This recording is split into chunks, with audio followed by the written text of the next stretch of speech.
A Christmas Carol by Charles Dickens, Stave 3, Part 3. By this time it was getting dark, and snowing pretty heavily, and as Scrooge and the Spirit went along the streets, the brightness of the roaring fires in kitchens, parlours, and all sorts of rooms was wonderful. Here the flickering of the blaze showed preparations for a cosy dinner, with hot plates baking through and through before the fire, and deep red curtains ready to be drawn to shut out cold and darkness.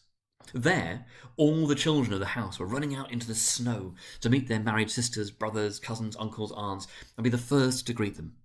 Here, again, were shadows on the window blind of guests assembling, and there a group of handsome girls, all hooded and fur-booted, and all chattering at once, tripped lightly off to some near neighbour's house, where, woe upon the single man who saw them enter, artful witches, well they knew it, in a glow.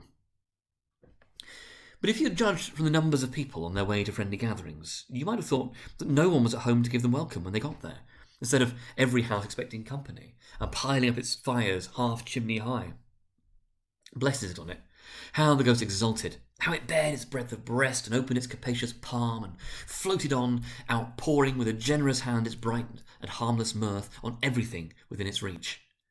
The very lamplighter, who ran on before, dotting the dusky street with specks of light, and who was dressed to spend the evening somewhere, laughed out loudly as the Spirit passed, though little kenned the lamplighter that he had any company but Christmas.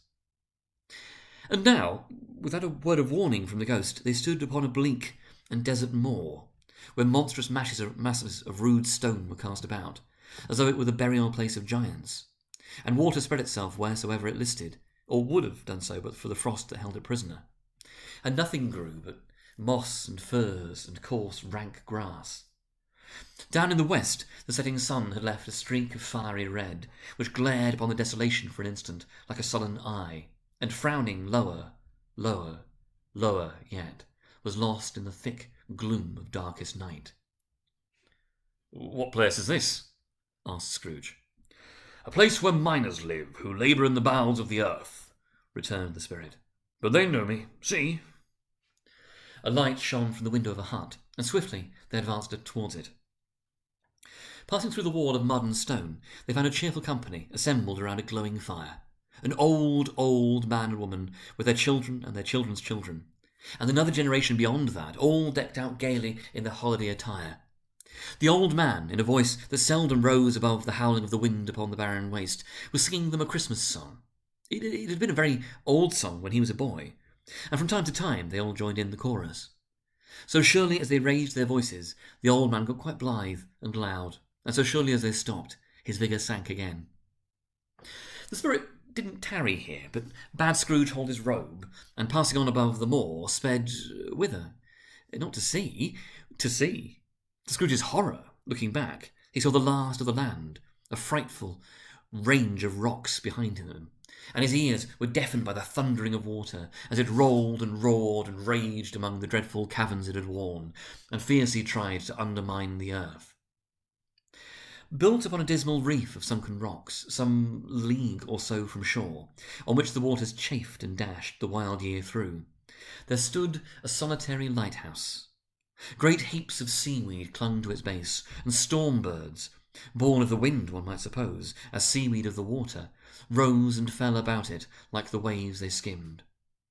But even here, two men who watched the light had made a fire, that through the loophole in the thick stone wall shed out a ray of brightness on the awful sea. Joining their horny hands over the rough table at which they sat, they wished each other Merry Christmas in their can of grog, and one of them, the elder too, with his face all damaged and scarred with hard weather, as the figurehead of an old ship might be, struck up a sturdy song that was like a gale in itself. Again the ghost sped on, above the black and heaving sea. On, until, being far away, as he told Scrooge, from any shore, they lighted on a ship. They stood beside the helmsman at the wheel, the lookout in the bow, the officers who had the watch, dark, ghostly figures in their several stations, but every man among them hummed a Christmas tune, or had a Christmas thought, or spoke below his breath to his companion of some bygone Christmas day, with homeward hopes belonging to it. And every man on board, waking or sleeping, good or bad, had had a kinder word for another on that day than on any other day in the year, and had shared, to some extent, in its festivities, and had remembered those he cared for at a distance, and had known that they delighted to remember him.